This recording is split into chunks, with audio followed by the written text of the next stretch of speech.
안녕하세요, 모텐세입니다. 오늘은 정말 기본적인 내용으로 재테크를 시작하기 전에 알아야 할 것들에 대해 알아보려고 합니다.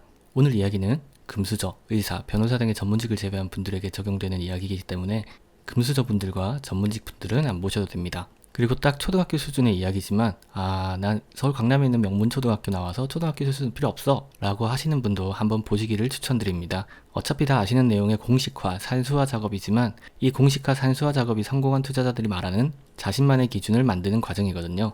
자, 재테크를 시작하기 전에 알아야 할 것들 중에 모두가 아는 공식부터 확인하고 가죠. 바로 저축은 수입 빼기 지출입니다. 그런데 이 수입이라고 퉁쳐놓은 걸 분류해보면 근로소득, 노동의 대가로 얻는 소득, 사업소득, 개인이 계속적으로 행하는 사업에서 얻어지는 소득, 이자소득, 배당소득, 연금소득, 퇴직소득, 양도소득, 기타소득 등이 있는데 대부분의 분들은 열심히 일해서 얻는 근로소득 또는 사업소득만 있을 겁니다. 그리고 이 영상을 보시는 이유는 재테크를 통해 그 근로소득 또는 사업소득에서 지출을 뺀 저축을 이용해서 이자, 배당소득이나 부동산 주식에 투자해서 양도소득을 얻기 위해서겠죠.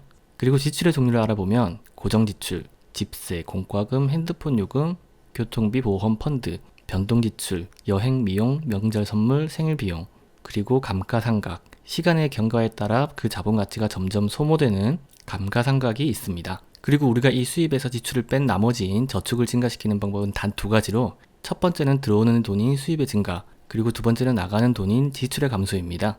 그 위에는 저축을 증가시킬 수 있는 방법은 아무것도 없다는 걸 우리는 너무도 잘 알고 있죠. 그런데 지금 실생활에서 저축을 늘리기 위해 지출 감소를 하려는 사람은 굉장히 적고 대부분의 분들은 수입을 증가시키려 합니다. 그런데 사실 일정 금액의 종잣돈을 만들 때까지는 수입의 증가는 사실상 불가능합니다. 왜냐하면 수입을 증가시키려면 현재 소득을 올리기 위한 행위뿐만 아니라 무언가 소득이 될 만한 행위를 추가로 해야 하는데 그 행위를 하는 것 자체가 시간상 거의 불가능하니까요. 결국은 지출의 감소를 통해 저축이 쌓이는 속도를 올려야 하는데 그 방법을 알아봅시다. 첫 번째, 먼저 고정 지출을 줄여야 합니다. 네, 너무 뻔한 소리죠?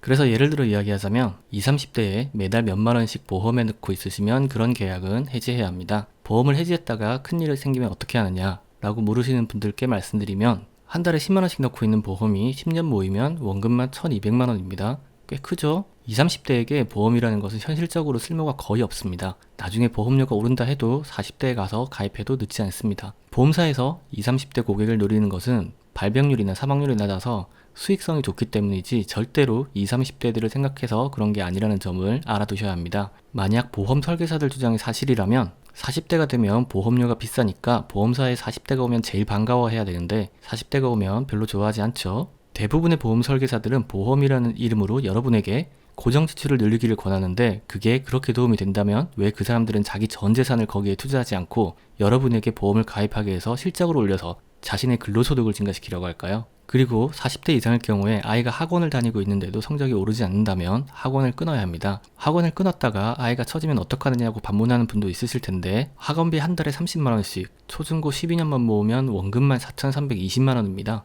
애초에 공부를 안 하는 아이는 그 돈을 모아서 창업자금으로 주고 창업을 시키는 게 낫습니다. 어차피 서울수제대학 갈 것 아니면 대학에 가지 않는 것도 나쁜 선택은 아니니까요. 두 번째도 너무 뻔하지만 변동지출을 줄여야 합니다. 플레이스테이션이 유행하면 플레이스테이션을 샀다가 TV에 나오는 연예인들 스타일마다 다 따라하러 미용실에 드나들고 매년마다 해외여행을 다니면서 저축이 증가되길 바라는 건 도둑놈 심보죠. 세 번째, 마지막은 당연하게도 감가상각을 줄이는 겁니다. 특히 뭔가 새 제품을 구입하는 것을 최대한 자제해야 합니다.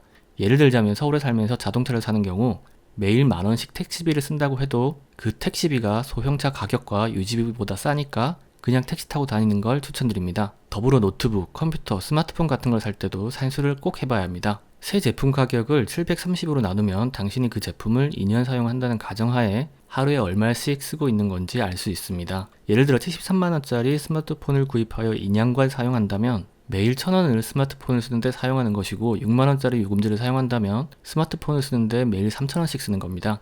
저축은 투자에 있어 가장 중요한 비중을 차지합니다. 저금리 시대이기 때문에 사회초년생 때부터 재테크를 해야 한다는 개소리를 하는 사람도 있는데 그건 말 그대로 개소리입니다. 종잣돈도 별로 없이 주식 투자 같은 재테크를 시작해봤자 하루 만에 전 재산의 10%가 왔다 갔다 하는 상황이라면 경험도 없는 사회초년생이 평정심을 갖고 이성적인 투자를 하는 것은 불가능하겠죠. 우리 각 개인의 건전한 수입 지출 구조만이 저축을 증가시킬 수 있고, 저축의 형태로 축적된 자산이 있어야만 변동성에 영향이 적은 건전한 투자를 할 수 있고, 건전한 투자만이 성공할 수 있습니다. 오늘은 한 번쯤 자신의 수입 지출 구조를 되돌아보시길 바라며, 그럼 노세요. 와. 뭐 갈 때 가더라도 내 정도는 괜찮잖아. 응?